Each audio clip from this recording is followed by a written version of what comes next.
अब ध्यान से सुनो, ये सेकुलरिज्म इस तरीके से है कि राज्य का कोई भी धर्म नहीं है तो हर धर्म अपने हिसाब से काम कर सकता है तब तक जब तक वो दूसरे धर्म के प्रति कोई नेगेटिव काम ना करे, तब तक वो अलाउड है, अदरवाइज उसके बाद वो अलाउड नहीं होगा। नेक्स्ट एक्सेट्रा बहुत सारा है, यहाँ से क्वेश्चन नहीं आएगा। क्वेश्चन कहाँ से आएगा वो लिखो, क्वेश्चन लिखो, difference between Indian secularism and western secularism.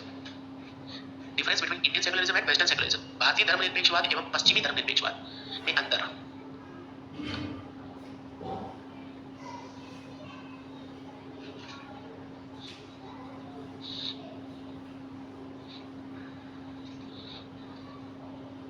बताइए कौन बताएगा? You can use your mobile.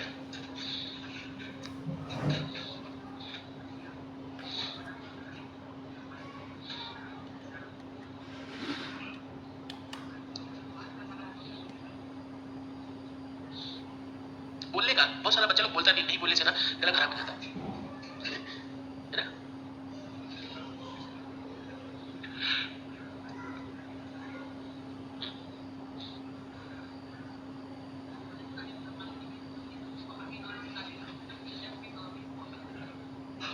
मैं आपको एक एग्जांपल से समझाता हूँ, देखता हूँ समझ आता है कि नहीं। या इंडिया में आप सड़क पे नमाज पढ़ सकते हैं? नहीं पढ़ सकते, लेकिन अमेरिका में पढ़ सकते हैं कि नहीं? पढ़ सकते हैं। अब आप लोग सोच रहे हैं क्या उल्टा पुल्टा बोल रहा है ना, यही समझने वाली बात है। अमेरिका कहता है हमें कोई प्रॉब्लम नहीं, आपको जो करना है करो, लेकिन अगर किसी और को प्रॉब्लम हुई तो फिर आपको प्रॉब्लम हो जाएगी। मतलब समझे? उन्होंने कहा ये एक लाइन खींच रहा हूं, यहाँ मैंने धर्म को रख दिया, यहाँ हमने राज्य को रख दिया, इधर आने का नहीं, हम इधर आएगा नहीं, राइट? तो ये सड़क है, सड़क पे आप नमाज पढ़ रहे हो, यहाँ से जाने वाले किसी आदमी को कोई प्रॉब्लम नहीं है, राज्य आकर कोई दखल अंदाजी नहीं करेगा। लेकिन एक आदमी ने भी कह दिया कि मैं जा रहा था और मुझे जाने में लेट हो गया, तो इन सबको उठा के लेके जाके सुधार देगा, क्योंकि उसने कहा था कि राज्य का काम है पब्लिक ऑर्डर बना के रखना। आप कुछ भी करिए, होली खेल रहे हो आप, उड़ाओ कलर जितना उड़ाना है, किसी एक ने कंप्लेंट कर दिया तो फिर होली पर बैन लग जाएगा। इंडिया में उल्टा है, इंडिया में प्रोटेक्ट करती है कि ठीक है पुलिस वाले खड़े खेलो होली कर रहे हैं ना, जब ताजिया निकलती तो पुलिस वाला प्रोटेक्ट करता है ना। और आगे अमेरिका में अगर ताजिया निकल रही, किसी ने क्वेश्चन मार्क उठाया कि नहीं निकलना चाहिए, तो पुलिस वाला बैन करवा देगा। नहीं क्यों? क्योंकि धर्म का अपना स्फीयर है, आप अपने धर्म के स्फीयर में जो करना है करिए। इंडिया में आप मस्जिद बना लो, रोक देगा, अमेरिका में नहीं रोकेगा, लेकिन कब रोक देगा? किसी ने ऑब्जेक्शन उठा लिया, रोकेगा नहीं, तोड़ के एकदम सपाट कर देगा। चाइना का जो सेकुलरिज्म बड़ा अजीब टाइप का है, उगियोर एक जगह है, यहाँ मुस्लिम बहुल इलाका है वो, युगियो या उगियो कुछ है, यहाँ पे मुस्लिमों ने चाइनीज सरकार के खिलाफ बवाल कर दिया। क्या हुआ पता है आपको? आपको पता नहीं है, सारे मुस्लिमों की जीन्स चेंज कर रहा है वो, सबको डिटेंशन सेंटर ले जाके सबके ऊपर एक्सपेरिमेंट, सबको चेंज करो। फ्रांस या पेरिस, एग्जैक्ट मुझे याद नहीं है। बुर्का बैन, तो मुस्लिमों ने कहा कि नहीं ऐसे कैसे हो सकता है, तो उसने दो ही ऑप्शन दिया, लीव द कंट्री और बुर्का इज बैन। आपके पास दो ही ऑप्शन है। क्यों? वेस्टर्न क्लियर है एकदम बकायदा, जनता को दिक्कत नहीं आनी चाहिए। मैंने नहीं, उन्होंने जिनको जाना है वो निकल जाओ, नहीं तो बुर्का नहीं पहनेगा, दैट्स ऑल। तो स्ट्रिक्ट सेपरेशन है या नहीं? इंडिया में है क्या स्ट्रिक्ट सेपरेशन? साहब खिचड़ी है, कुछ भी है। राज्य को जिस चीज से फायदा उस धर्म को प्रमोट करती है, उसी को मार के गिरा देगी, उसी को मार के गिरा देगी। पूरा उर्दू के अरबी के सारे वर्ड्स पढ़ेंगे मोदी जी, लेकिन इलेक्शन के टाइम कहीं नहीं जाएंगे, हिंदू हो जाएगा ना। तो इंडिया में सेपरेशन नहीं है, ये दो डिफरेंस है। पहला ऐसे करवा पड़ेगा, यहाँ लिखो इंडिया, यहाँ वेस्ट, और इसमें लिखो पॉजिटिव और यहाँ पे लिखो नेगेटिव। फर्स्ट पॉइंट है, पहला difference, Indian secularism is positive and western secularism is negative.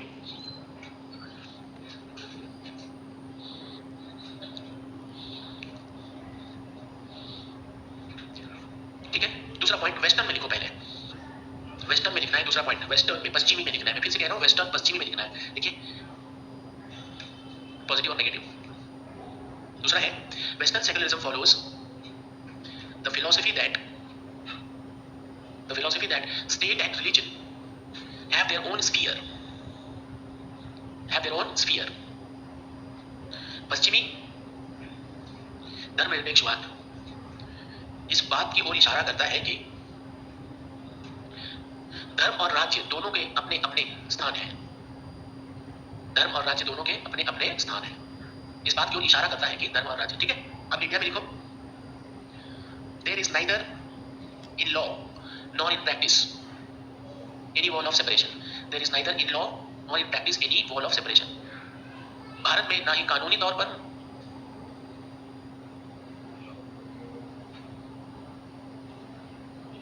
ना ही अमली तौर पर, अमली मतलब अमल करना, अमली तौर पर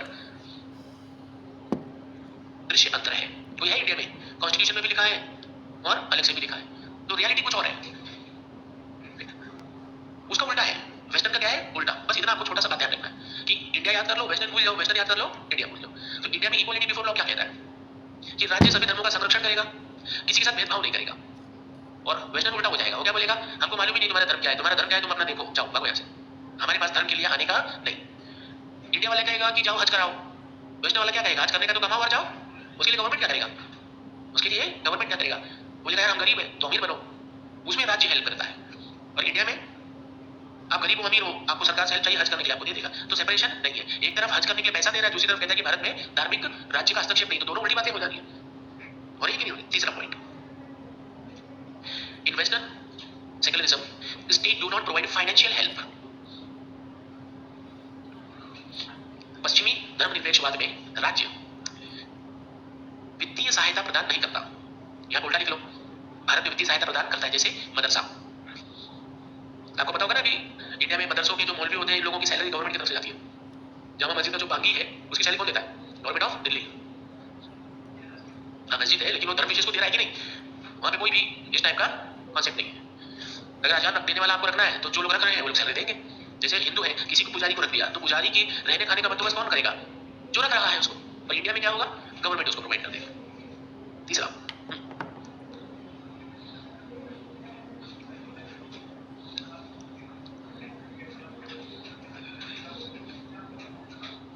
₹1 जमीन भी खरीदना पड़ेगा आपको, और वो भी जमीन खरीदते हुए किसी ने ऑब्जेक्शन ले लिया तो आप मंदिर बना के नहीं पाओगे।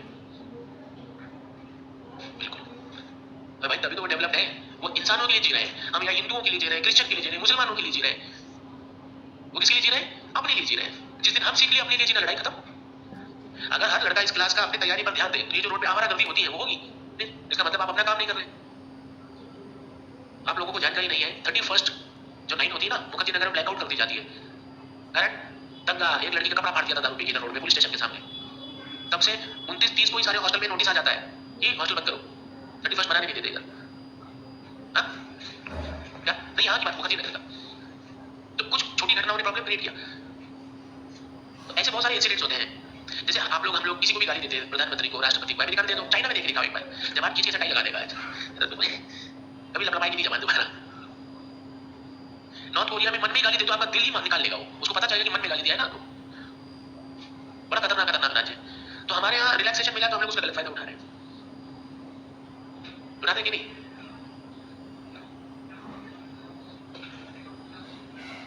क्या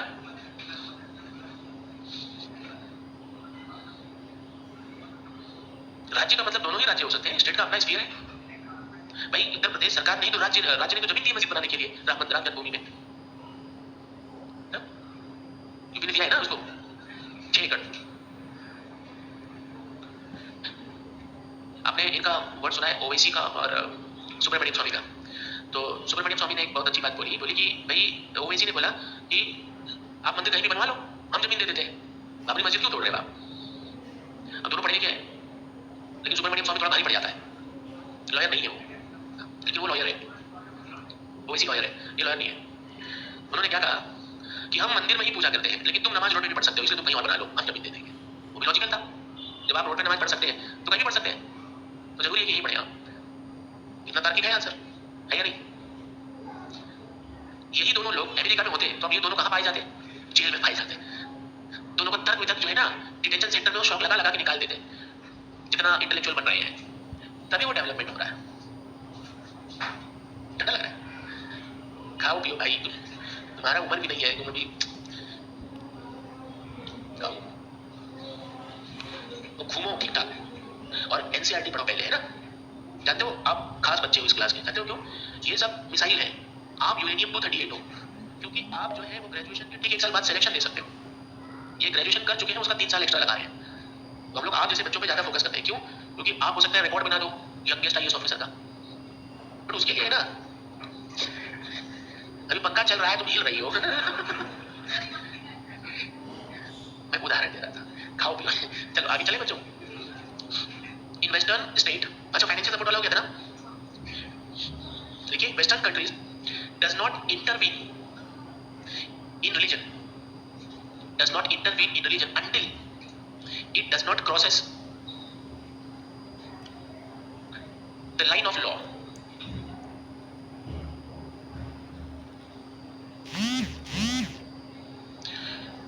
पश्चिमी धर्मनिरपेक्षवाद में, राज्य धर्म में तब तक हस्तक्षेप नहीं करता, राज्य धर्म में तब तक हस्तक्षेप नहीं करता जब तक धर्म कानून की सीमाओं को नहीं तोड़ता। समझ गए? तो वो अब बताओ इंडिया वाला कॉन्सेप्ट अच्छा है सेकुलरिज्म का कि वेस्टर्न वाला? वेस्टर्न वाला अच्छा है ना, आपको कुछ भी करने के लिए मना नहीं कर रहा है।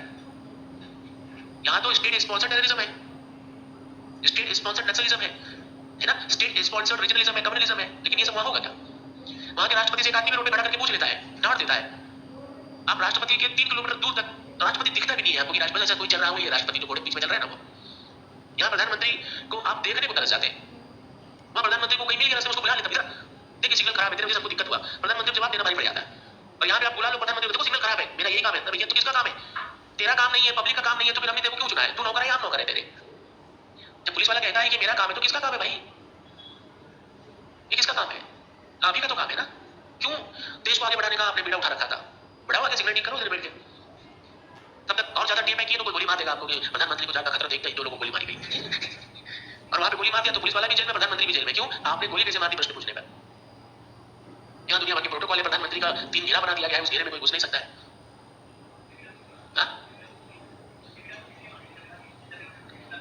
और फ्रीडम ऑफ स्पीच ही तो असली है, ये वहीं पे तो है, इंडिया में कहाँ है? क्या? अरे तुम उल्टा सुन लिए हो यहाँ कह नहीं पा रहे हो, वहां तो आप उठा के रुका कह लेते हो ना। ओबामा के साथ होटल में चाय पी लेता आदमी बैठ के। यहाँ आप अपने नगर वार्ड अध्यक्ष होता है ना, उसके साथ भी चाय पीने में आपको खुशी होती है प्रधान के साथ घूमने में आपको ऐसा लगता है कि मैं जग जीत लिया, कारण कि आप लोगों ने इतना वैल्यू दे रखा है। वो नौकर है 2 कौड़ी के। अभी आप देखना इंग्लिश बोलने वाले लड़के से पुलिस वाला थर-थर कांपता है। क्यों कांपता है? उसको पता है कि अभी खड़े खड़े सिखा देगा मेरे को, नौकरी खा जाएगा। दिल्ली पुलिस को बैग दे दो, बैग में हाथ डाल पैसा निकाल लेगा, गारंटी देता हूं मैं। मुंबई पुलिस को बैग दे दो, आपको चेक कराना पड़ेगा, वो बैग में नहीं हाथ डालेगा, तो उसको पता है कि मैं बैग में हाथ डाला नौकरी नहीं करी। फर्क है इतना। तो ये जो फर्क है, ये कैसे फर्क पता चलता है? जब हम उस लेवल पे जाके उसको इंप्लीमेंट करते हैं। वेस्टर्न कंट्रीज में भी जो आपने लिखा है, क्या लिखा लास्ट में कि आप अपनी सीमा को क्रॉस नहीं करेंगे तो दिक्कत नहीं देगा। लेकिन इंडिया में क्या होता है? इंडिया में कोई सीमा नहीं है। इंडिया में सीमा ये बनाई गई है कि सरकार खुद ही पैसा देता है धर्म को प्रमोट करने के लिए। तो कहाँ सीमा है? क्या हम लोग अलग कर पाए? बोलो। जब आप देखोगे यूनियन लिस्ट और सेक्टर लिस्ट और स्टेट लिस्ट और कॉन्करेंट लिस्ट, तो आपको पता चलेगा कि कई ऐसे जो उसमें पॉइंट्स है जिसमें स्टेट खुद एनक्रोचमेंट कर रहा है रिलीजन में, तो स्ट्रिक्ट सेपरेशन नहीं हो पाता। देखिए उल्टा इंडिया में there is no strict separation, that is government establishes special departments for religion. Bharat में राज्य और धर्म में अंतर साफ नहीं है, यहाँ राज्य द्वारा धार्मिक विभाग बनाए जाते हैं। यहाँ राज्य द्वारा धार्मिक विभाग बनाए जाते हैं। सही बात है ना? वक्फ बोर्ड, अब अमेरिका में वक्फ बोर्ड बन जाएगा? नहीं बनेगा। ऑस्ट्रेलिया में बन जाएगा? बोलो, नहीं बनेगा। नहीं, फुल स्टॉप। अब एक क्वेश्चन लिखो प्रैक्टिस के लिए। How Indian secularism is different from western secularism? 150। How Indian secularism is different from western secularism? भारतीय धर्मनिरपेक्षवाद पश्चिमी धर्मनिरपेक्षवाद से किस प्रकार भिन्न है? ये क्वेश्चन यूपीएससी में आया हुआ है ना? तो पीसीएस में 3-4 बार आएगा। हाँ तो आएगा, राइट? अब इसका एक हिंट लिख लो, try to inculcate articles of constitution. उत्तर लिखते समय संविधान के अनुच्छेद को ध्यान में रखें। ट्राई टू इनकलकेट या try to include articles of constitution, संविधान के अनुच्छेद को इसमें शामिल करें। तो जैसे अनुच्छेद 25 है, अनुच्छेद 14, अनुच्छेद 16 है, इंडिया का और पश्चिम का उल्टा हो जाएगा ना। इंडिया का अनुच्छेद क्या कहता है? इक्वलिटी बिफोर लॉ, यानी कि राज्य का धर्म है, राज्य का धर्म है कि धर्म की रक्षा करे। और अमेरिका क्या कहता है? धर्म अपना है, वो खुद रक्षा करेगा, हम मानवता की रक्षा करेंगे। जैसे वहां बाढ़ आई, मंदिर टूट गया, मस्जिद टूट गया, तो जिसको बनवाना है वो बनवाएगा। इंडिया में क्या होगा? गवर्नमेंट फंडिंग कर देती है, करती है ना। मस्जिद के लिए भी फंडिंग कौन कर रहा है? गवर्नमेंट दे रही है। मस्जिद बनाओ, जमीन तो दे दी, अब फंडिंग भी कर रही है। यही तो प्रॉब्लम है ना इंडिया में। ये बहुत बड़ा इशू है इंडिया में। हम लोग है ना सरकार को भगवान मान लेते हैं। नेक्स्ट एक छोटा सा चैप्टर लिखिए, विमेन्स इन इंडिया, भारत में महिलाएं। यहां से बहुत क्वेश्चन आते हैं।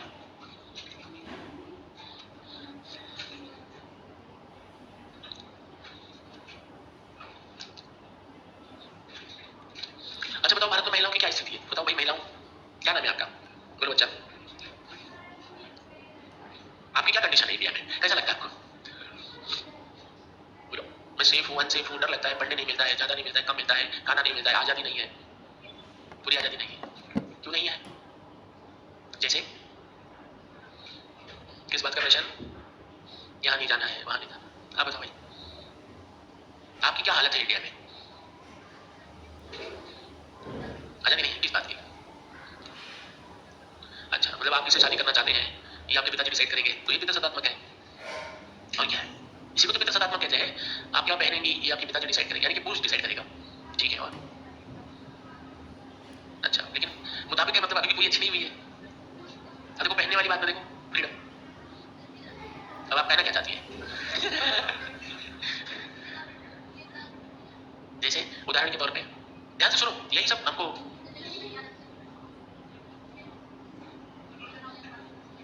आपको मैं बताऊं, मुखर्जी नगर में लड़के अपने घर में पाए जाते हैं रात में, लड़कियां नहीं।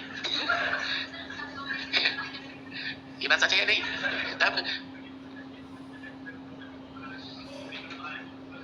नहीं, वो बच्ची वही बोल रही है कि भाई हमारे साथ भेदभाव इसलिए तो हो रहा है ना, ऐसा हमारे साथ सब जगह होना चाहिए, वही बोल रही है। बोल बेटा, एक आ रहा है आपके पास, बोल बेटा।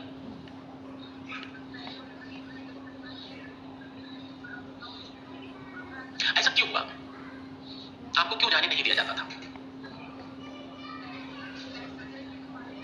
क्यों डरने लगे? रेप क्यों होने लगे? बताऊंगा। वेरी गुड, बहुत बढ़िया।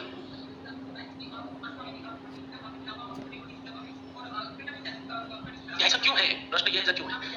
क्यों है असुरक्षा? महिला हो? बच्चा है, बोलो बच्चा। चलो आपको छोड़ दो, चलो बताओ। महिला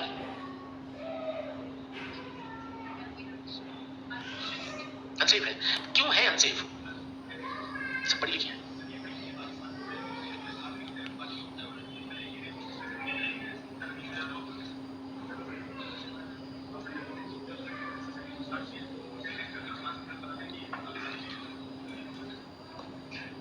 तो भाई लड़कियों से बात कर ले हमें ना।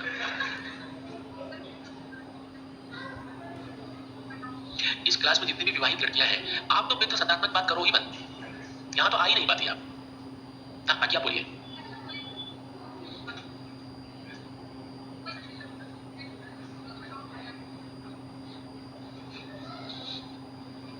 ग्रेजुएशन नहीं हुआ है? नहीं क्यों है?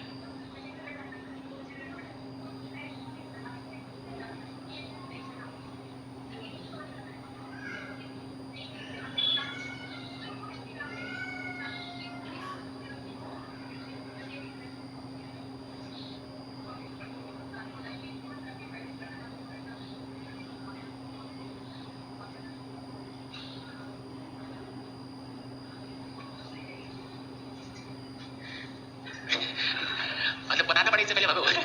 जा ध्यान ले आओ। आपको तो बताना चाहिए, आपको तो इतना छूट है, आप दोनों। तो आप लोग तो पितृ सत्तात्मक के खिलाफ बोलना चाहिए, लेकिन पूर्ण रूप से छूट। चलो मैं बताता हूँ, आप जिस देश में है ना, उस देश का नाम है भारत। भारत में महिलाओं को पुरुषों के समान दर्जा दिया जाता था, ऋग्वेदिक वगैरह में। तो अचानक ये उल्टा कैसे हो गया? आपको शायद जानकारी होगी या नहीं होगी, मुझे नहीं पता, लेकिन लड़कियों को भी गुरुकुल में जाने की आजादी थी। गुरुकुल, एक मिनट भाई, थी तो भारत में, तो आपने टॉपिक क्या लिखा है तब?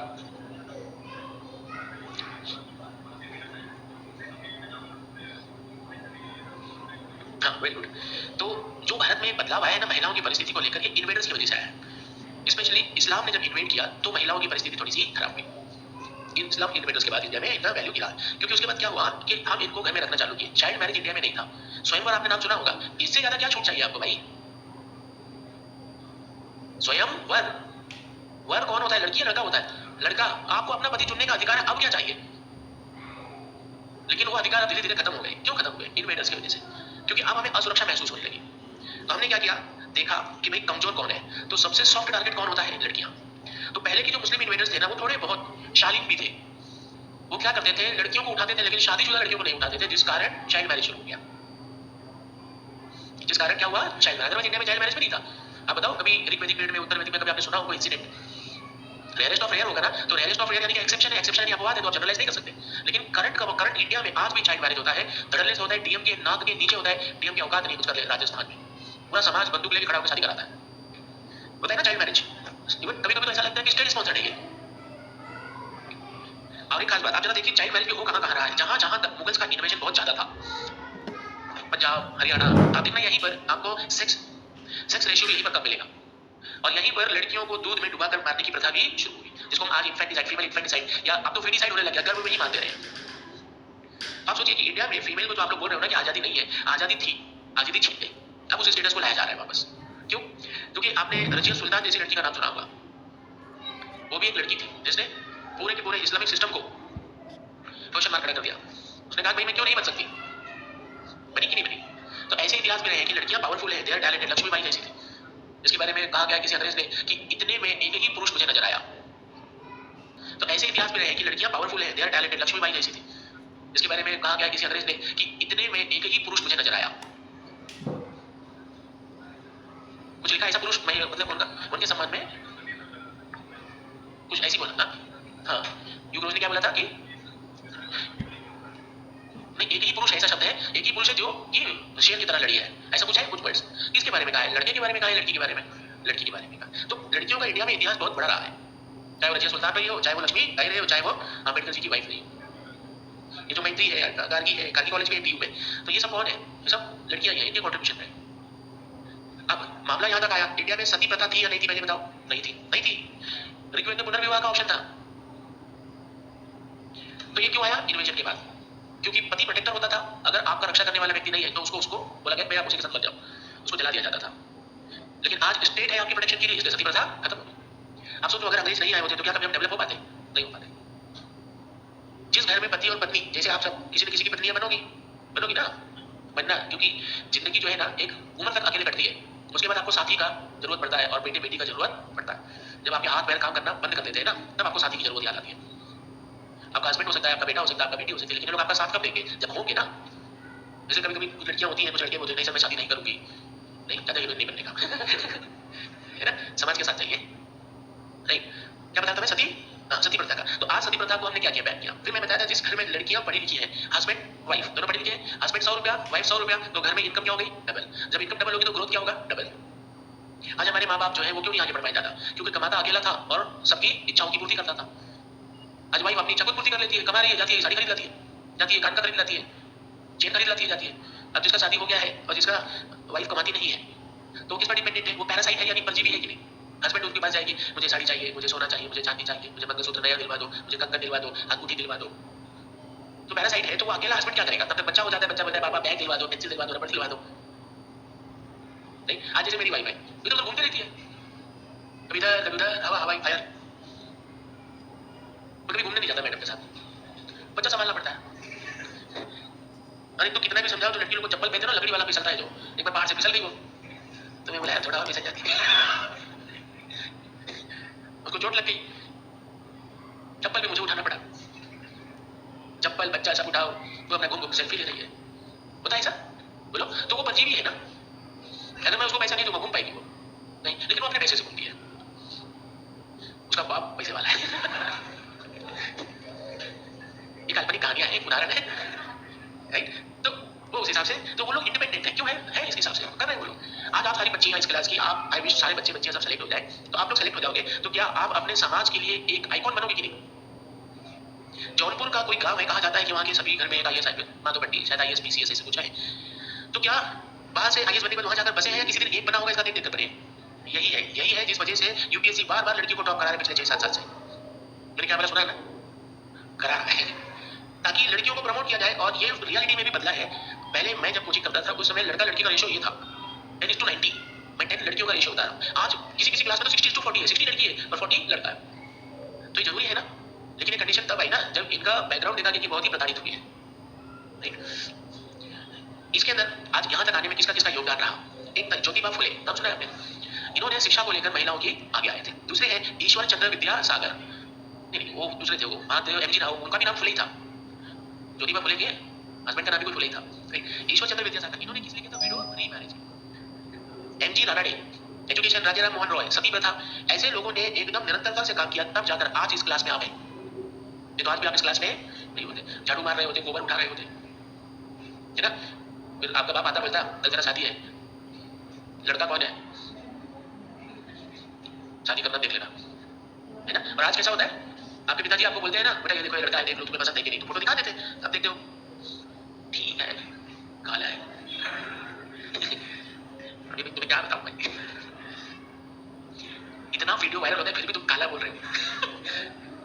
साउथ इंडिया को मोटा और काले ने कैसा शादी किया है, तुम्हारी पहुंच से दूर है ना। वो डायरेक्टर है, वो प्रोड्यूसर है, हाँ डायरेक्टर है, बहुत सारे एग्जांपल्स हैं ऐसे। हाँ बट उदाहरण के तौर पे सही है कि पहले लड़का काला होता था, गोरा होता था, छोटा होता था, मोटा होता था, कुछ नहीं, आप डिसाइड दैट इज फाइनल। आज आप लोग देखते हो, आप लोग देखोगे, फिर लड़की पूछेगी कितना पढ़ा लिखा है, क्या है, कैसा है, कितना कमाता है, खुद का घर है कि बाप के घर में रहता है, जिस गाड़ी से आया है वो किसका है, मोबाइल का रिचार्ज कौन कराता है, इससे बहुत सारी चीजें लड़कियों को पता चल जाती है।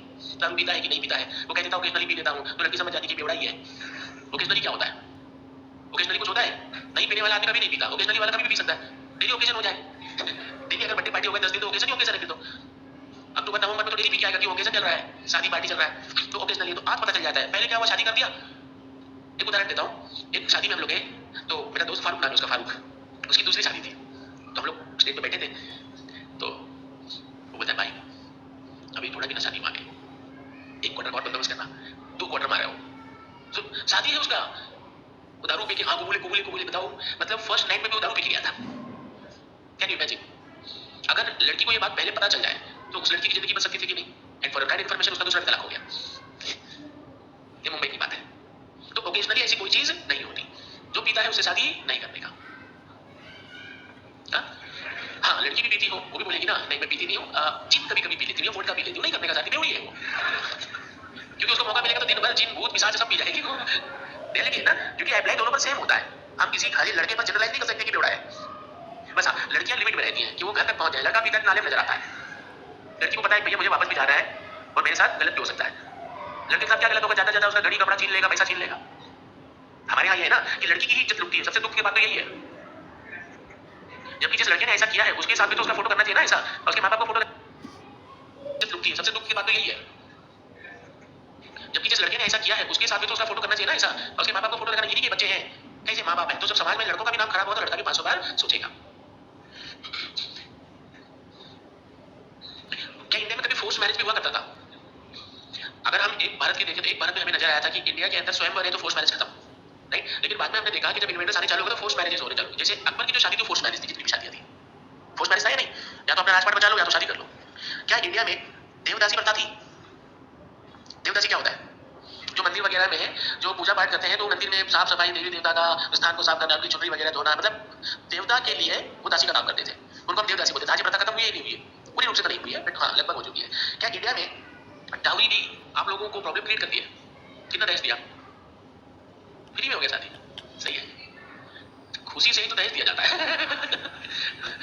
दहेज कोई बंदूक दिखा के थोड़ी मांगता है, नहीं दिया था। अच्छा आप लोग बताओ मत, लेकिन बिना दहेज का तो हो नहीं रहा शादी। हाँ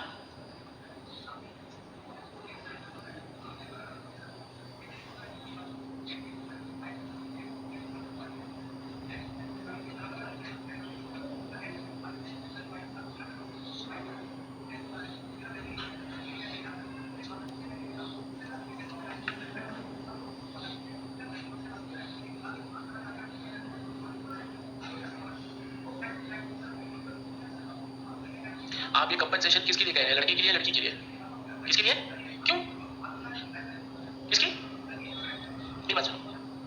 अगर एक बाप अपनी बेटी को दहेज देता है तो इसका ये मीनिंग नहीं को कंपनसेट कर रहा है, इसका ये मीनिंग है कि it is your responsibility now.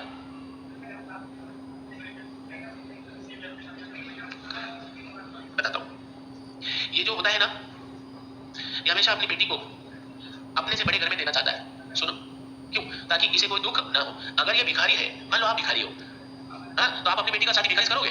दिल से बताना, नहीं बस यही समझना है आपको। नहीं आप बताते हैं डाउरी क्यों खराब है, जैसे इस लड़की ने कहा, इस बच्ची की बात पर आपने ध्यान नहीं दिया कि इसके पिताजी ने कुछ पैसे दिए, खुशी से दे दिए। एक होता है मांगना, तब वो डाउरी कहलाता है। देखो फर्क है, फर्क है।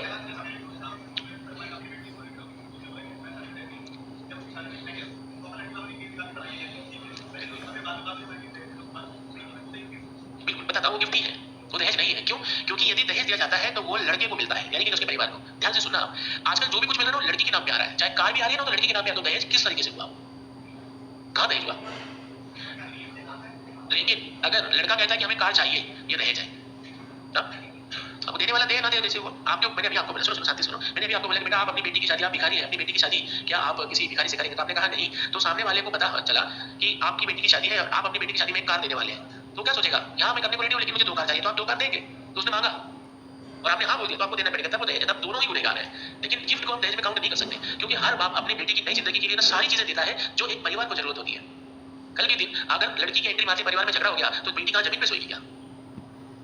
पति अभी आप ही की तरह काम नहीं करता, कहाँ सोएगी बेटी? तो इसलिए बेटी का बाप पहले से बेड दे देता है, बिछौना दे देता है, क्या दे देता है, कूलर दे देता है, बर्तन देता है, यही नहीं खाने का दाल चावल भी देता है लगभग 1 साल तक का, क्योंकि उसे पता है कि परिवार संभलने में ना 1-2 साल लगता है। यूपी का रिवाज है लगभग 2-3 साल तक अनाज आता ही रहता है वहां से। क्यों आता रहता है? संभलने के बाद कोई नहीं पूछता। आप बताइए कि आपकी मम्मी को आपके मामा के यहाँ से अनाज आता है क्योंकि आपका परिवार क्या हो गया, सेटल हो गया, इसलिए उसको गिफ्ट नाम दिया गया, आज भी चल रहा है। इसको फुल स्टॉप करते हैं।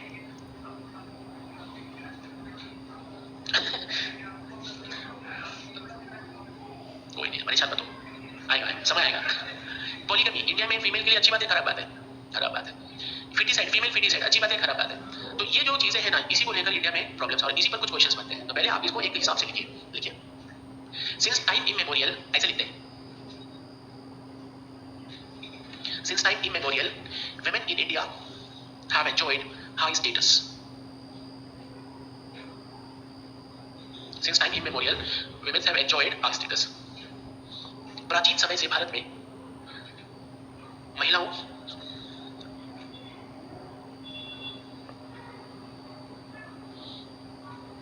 प्राचीन समय से भारत में महिलाओं की स्थिति समाज में उच्च रही है। Since time immemorial, the status of women in India was high. Second, but with the advent, board पे देखिए लिख लेना, but with the advent of foreigners, the status of women have degraded. परंतु विदेशी आक्रमणकारियों के आगमन के उपरांत भारत में महिलाओं की स्थिति में नकारात्मक बदलाव देखने को मिला।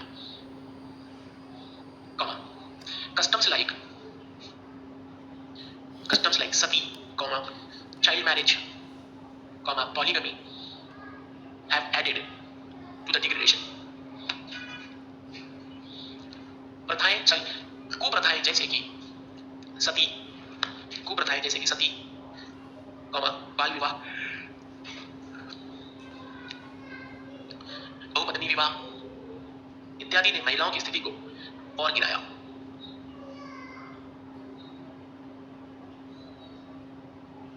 Next, reformers like Jyotiba Phule, ऐसे लिखते हैं, रिफॉर्मर्स लाइक ज्योतिबा फुले, ईश्वर चंद्र विद्यासागर,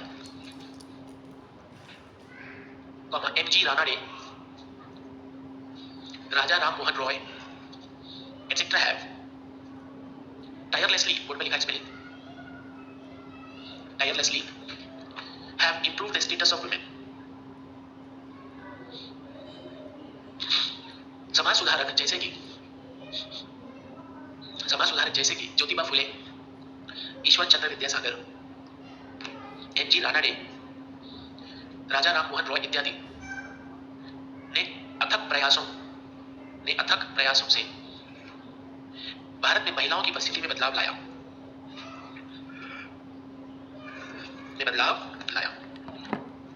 महिलाओं की परिस्थिति में बदलाव लाया। सही बात है। Next, Britishers. अच्छा एक बात बताओ, यहाँ पे आपने एक वर्ड लिखा है रिफॉर्मर, सुधारक, इसका मतलब क्या होता है?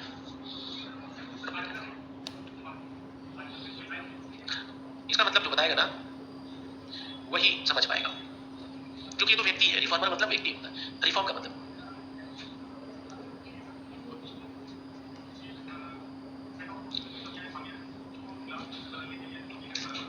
देखो, बिल्कुल दोनों बच्चों का सही है। रिफॉर्म हम तभी कर पाते हैं जब कोई चीज पहले से होती है और वो खराब होती है। जैसे आप कहते हैं पंखा सुधारना है, तो पंखा है, यानी कि अगर हमने लिखा है कि सती में सुधार, तो इसका मतलब सती थी, अब उसमें सुधार है मतलब अगर वो गलत था तो उसको बंद करना है, सही था तो उसको आगे बढ़ाना है, आगे बढ़ाने के लिए भी हम सुधार करते हैं। तो समाज सुधारक राजा राम मोहन रॉय, ईश्वर चंद्र विद्यासागर समाज सुधारक क्यों कहलाते हैं? क्योंकि ये क्या देखे कि एक ही मतलब जेंडर है जिसका नाम है महिला, उसको लंदन में बहुत सारी सुविधाएं है और इंडिया में नहीं है, तो जब वो महिला है तो पूरी पृथ्वी के लिए तो महिला है ना वो, तो ऐसा क्यों स्थान बदलते हैं, उसकी स्थिति में बदलाव आ गया, तो हमें इसमें सुधार लाना पड़ेगा। ये वर्ड पर ध्यान रखना है। और इसी पर आपका इतिहास का पूरा चैप्टर चलता है, सोशल रिफॉर्म। तो जो रिफॉर्म नहीं समझ पाएगा उसे रटना पड़ेगा कि क्या क्या हुआ। तो अब अगर आपको पता है सुधार लाना है तो हमें देखना पड़ेगा नकारात्मक चीज। अगर महिलाओं की स्थिति में सुधार, तो महिला पहले पढ़ती थी, अब नहीं पढ़ती है, अब पढ़ाना है। पहले उसका एक शादी होता था, पति मर गया तो वो सती हो जाती थी, अब उसको वापस से पुनर्विवाह का ऑप्शन देना, तो सुधार है। किसी को भी जीने का अधिकार होता है ना, तो वर्ड्स पर जाना है। इन लोगों ने क्या किया, समाज में सुधार लाया। Next, Britishers realized that women's condition in India is inferior to that of British women. अंग्रेजों ने यह महसूस किया कि अंग्रेजी महिलाओं की तुलना में भारतीय महिलाओं की परिस्थिति कमजोर है।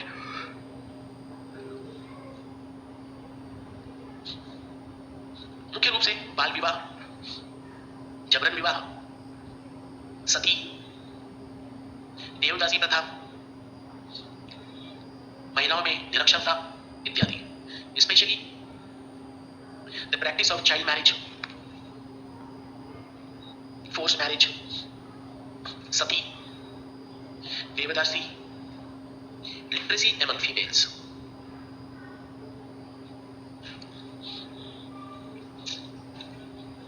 हिंदी में कौन लिखा है, बोलो, लास्ट वाला बोला है पूरा उदाहरण कहां तक लिखा आपने? जैसे कि लिखिए बाल विवाह, जबरन विवाह, आप तो लाइन खींच रहे हो। सती, आगे कौमा, देवदासी प्रथा, महिलाओं की निरक्षरता लिखा, हाँ, इत्यादि। वही तो मैं पूछ रहा हूँ कहां तक लिखे हो। मैं बता रहा हूँ तो ऐसे कर रहे हो, जब बेइज्जती है। कभी कभी कभी आपने ऐसा महसूस किया है कि स्टूडेंट लोगों का इज्जत खराब हो जाता है? अरे हमारा नहीं खराब होता है क्या? जैसे मैंने आपको डांट दिया तो आपका मुंह छोटा हो जाता है, आपको क्या लगता है आप तो सलमान खान का क्लास का, ऐसा कुछ नहीं है ना। ये तो बहुत बड़ा बात बोल दिया। बेरोजगार का कोई इज्जत नहीं है, ऐसा नहीं बच्चे, आप बेरोजगार नहीं है। आप जो है ना अपने रोजगार को, आपने पढ़ा होगा बेरोजगारी का टाइम, तो आप है ना उसमें आते हैं कि आपने अपने रोजगार को स्थगित कर दिया है कि अपने जीवन में कुछ पा ले, तब हम अच्छा जीवन व्यतीत करेंगे। नहीं तो इस क्लास का कोई लड़का बेरोजगार रहने लायक नहीं, कुछ ना कुछ सभी को काम मिल जाएगा। ठीक है, दे वर सब्जेक्ट टू सुपरस्टिशन, अंधविश्वास हावी था।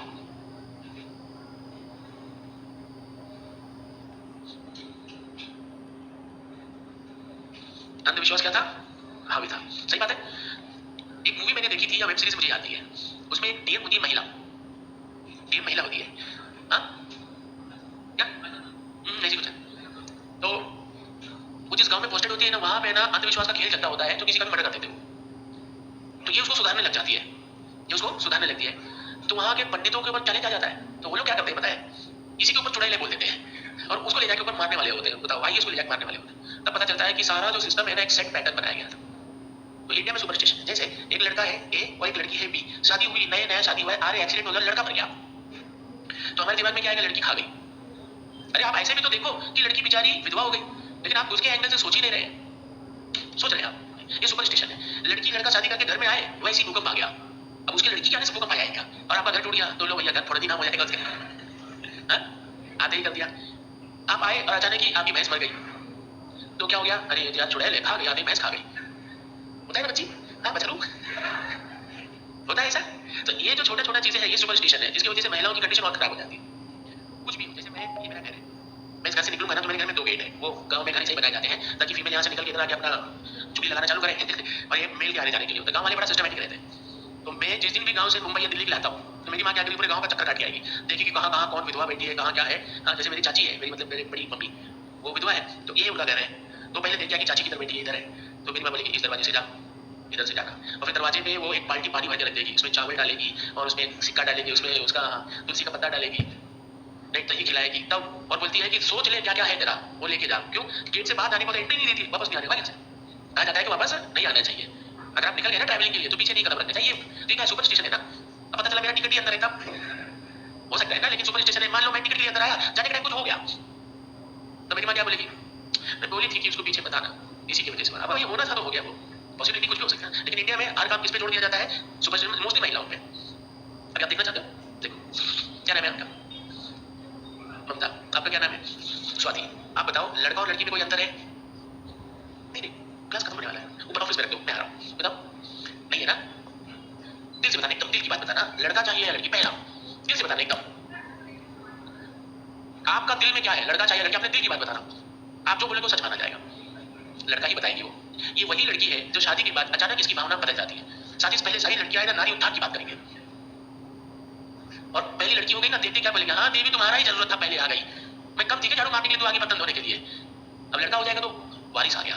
तो ये जो सुपरस्टिशन है ना, अंधविश्वास की लड़की कुछ नहीं कर सकती, ये भावना को हमें तोड़ना, राइट। इसको हम लोग क्लास वाइंड अप करते हैं, फिर बाकी चीजें पढ़ने को, और वही पुरानी टाइमिंग है ना बेटा।